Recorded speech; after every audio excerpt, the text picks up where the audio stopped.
ఈరోజు యవనస్తులు దేవుని దగ్గరకు వచ్చి ఏం కావాలని అడిగితే చదువులో మార్కులు కావాలంటాం, ఉద్యోగం కావాలంటాం, ఇంకా మంచి శాలరీ కావాలంటాం, ఇంకా ఇల్లు కట్టుకోవాలంటాం. ఇంకా ఇల్లు కడితే ఏముంది ప్రభా, ఇంకా పెళ్ళి కూడా కావాలి ప్రభా అని అడుగుతాం. పెళ్లి తర్వాత పిల్లలు, ఇదే సైకిల్ తప్ప ఎవడ ప్రార్థన విన్నా, దేవా నీ మనసులో ఉన్నది ఏంటో నాకు చెప్పవయ్యా అని అడిగే యవనస్తులు ఎంతమంది ఉన్నారు?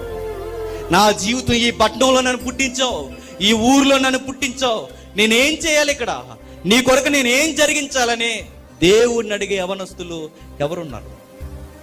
ఎంతసేపు ఏం కావాలని అడగడమే తప్ప, దేవా నా దగ్గర నుండి నీకు ఏం కావాలని అడిగే మనస్సులు ఎంతమంది ఉన్నారు? ఇలాంటి యవనస్తులు ఉంటే నేను చెప్తున్నానండి, డిసెంబర్లో కాదు జరిగేది క్రిస్మస్, ప్రతి ఆదివారం ప్రతిరోజు మీ గృహాల్లో, మీ జీవితాల్లో, మీ ఇంటింట, మీ స్నేహితుల మధ్య క్రిస్మస్ జరుగుతూనే